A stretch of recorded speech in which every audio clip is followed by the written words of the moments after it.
Om Swastiastu. Para pemirsa yang budiman, dimanapun berada, kembali saya akan membagikan sesuluh berkaitan dengan tapak dara. Tapak dara. Sesuatu yang acap kali kita sering dengar, tetapi kita coba berbincang-bincang sesungguhnya apa sih tapak dara itu.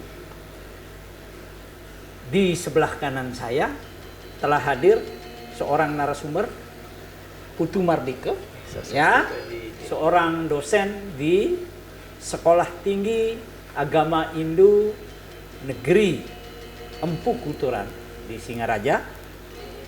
Kemudian yang bersangkutan juga sedang menyelesaikan doktor di Universitas Hindu Indonesia dan juga sebagai wartawan budaya di koran Bali Express. Para pemirsa yang budiman, kita sering mendengar kata tapak dara. Kita coba explore sekarang.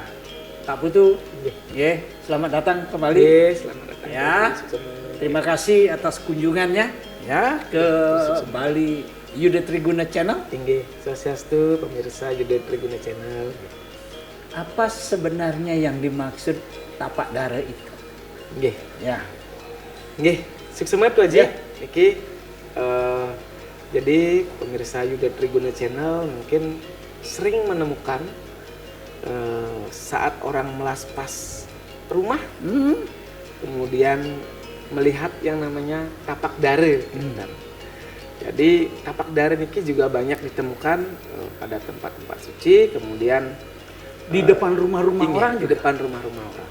Jadi mudah ditemukan. Ya. Nah, ternyata sebelum kita ke sana, kita harus ketahui dulu bahwasanya dalam konsep agama Hindu kita mengenal 3 hal yang berkaitan dengan tantra, mantra, dan yantra. Ye. Jadi kalau tantra itu bagaimana kita mengolah kekuatan di dalam tubuh itu untuk melakukan pemujaan terhadap ide Sang Yang Widi Wasi. Ya. Sedangkan kalau mantra ini adalah kata-kata suci, doa-doa suci untuk mendapatkan energi positif dalam memuja ide Sang Yang Widi. Ya. Nah, sedangkan yang satunya lagi itu adalah yantra. Ya.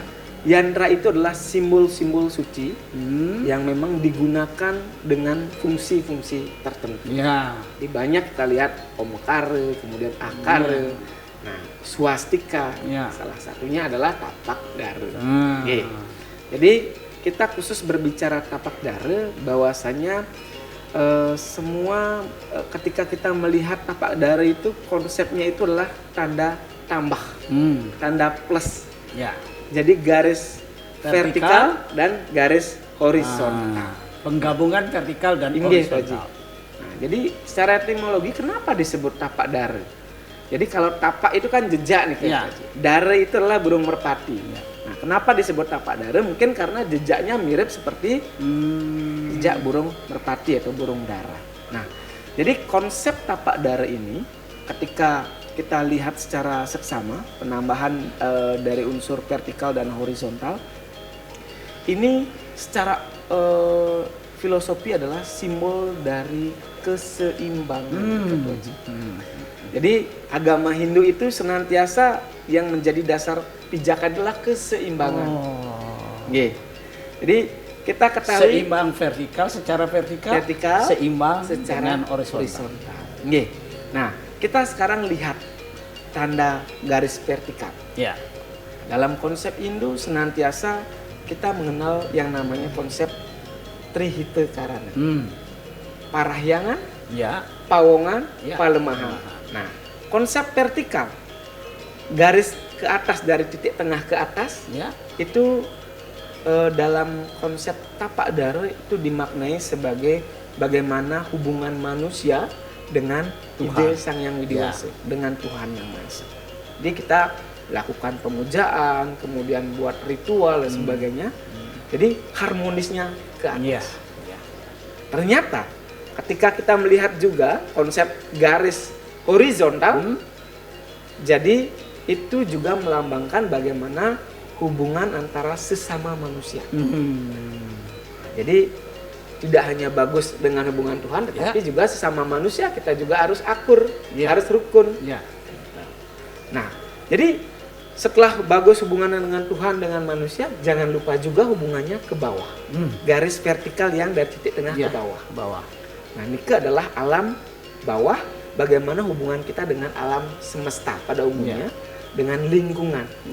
Jadi manusia meskipun sering melakukan ritual, tapi kalau masih buang sampah sembarangan, jadi itu bisa dianggap sebagai belum menghormati alam atau lingkungan. Kembali lagi kalau kita melihat konsep tapak dare nike, itu identik dengan konsep arah mata angin tuh aja. Yang kedua arah mata angin. Jadi arah mata angin ini ada konsep utara selatan, kemudian ada konsep timur barat. Jadi kalau utara yang berstana itu adalah Dewa Wisnu, yang selatan itu adalah Brahma, kemudian yang timur itu adalah Iswara, dan yang barat itu adalah Mahadewa. Sedangkan di titik tengahnya itu adalah Siwa sendiri. Nah, kembali lagi kalau kita lihat konsep dari tapak dare ini dikepras lagi menjadi Tribuana itu aja.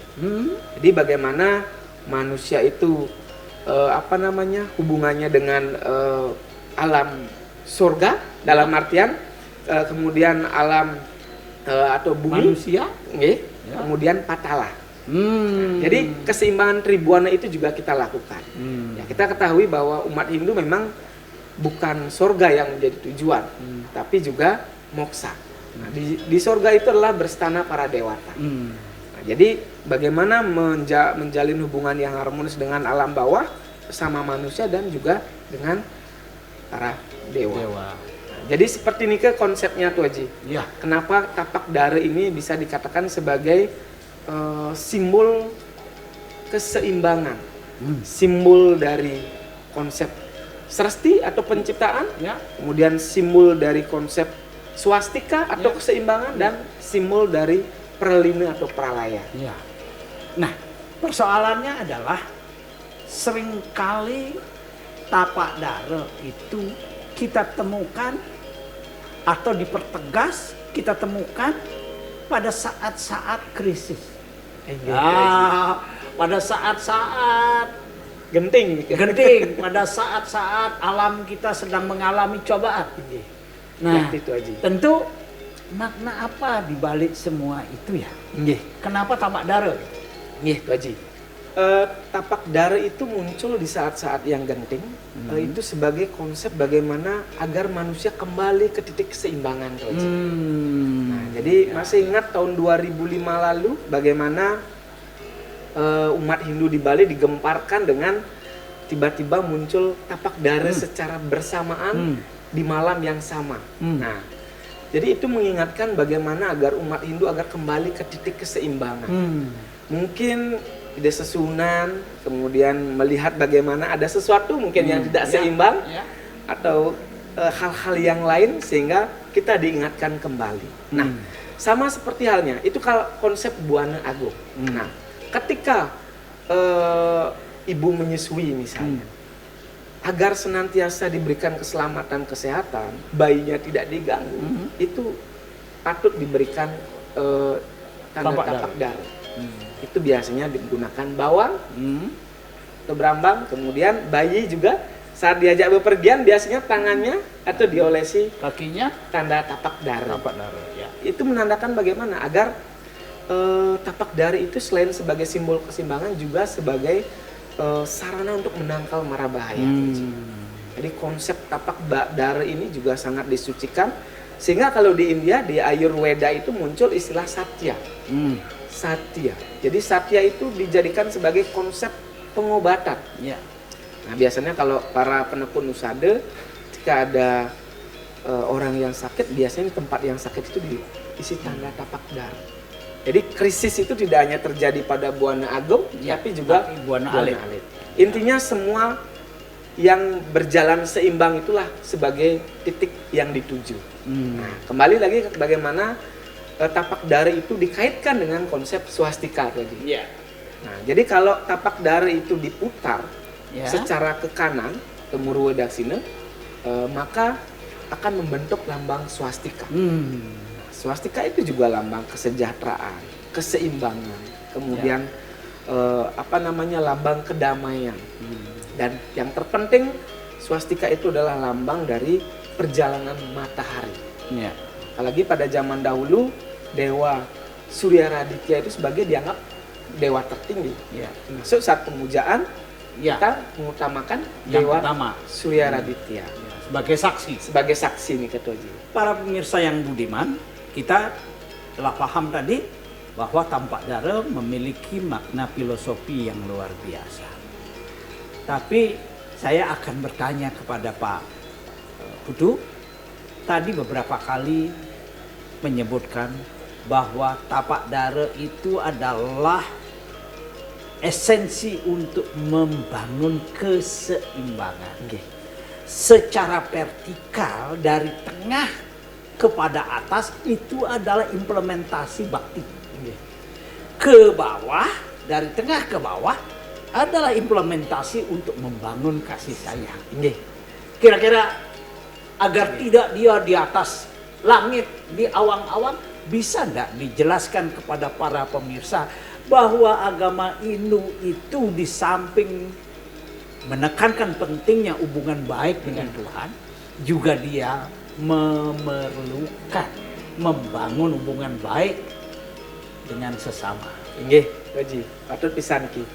Jadi kalau dalam implementasi sehari-hari, jadi konsep keseimbangan dalam tapak dara itu bisa dimaknai bahwa kita tidak hanya melakukan pemujaan kepada ide Sang Yang Widi Wasa semata dalam berbagai macam ritual, tapi kita juga bisa melakukan bagaimana konsep menyayangi sesama makhluk hidup, sarwa prani. Jadi sesama makhluk hidup, sama manusia, tapi juga sama bagaimana kita menghargai dan menghormati lingkungan tuh Haji. Jadi ingat konsep di Hindu itu ada mengenal Tripararta tuh Haji. Asih, punya, dan bakti. Jadi bakti tidak hanya untuk kepada Tuhan, tapi juga kepada orang tua sebagai dewa sekalian. Kemudian bagaimana kita berderma. Jadi tetangga yang sakit mungkin sederhananya, jadi kita bisa bantu. Karena Tuhan ada di gubuk-gubuk orang miskin juga nih Ketua Haji. Jadi kalau misalnya ada tetangga anaknya yang mungkin susah sekolah ya, mungkin kita bantu memberikan jalan. Atau implementasi kegiatan yang lain, misalnya berbagi sembako. Sekarang kan umat sudah mulai sangat sadar. Dan itu sudah mulai dijalankan. Nah, kemudian kan konsep asih kepada lingkungan, kepada binatang.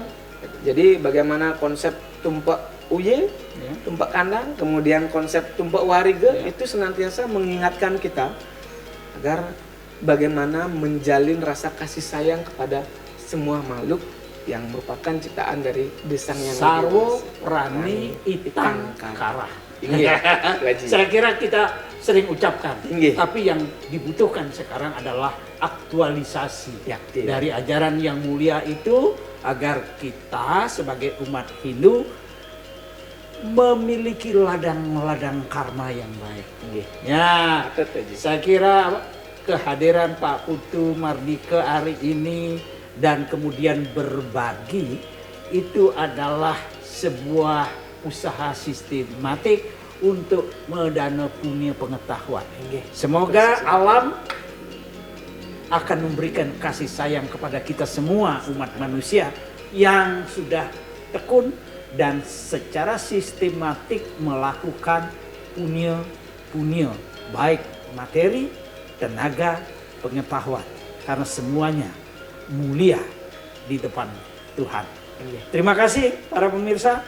Semoga kita mendapatkan manfaat dari pembahasan tapak dara.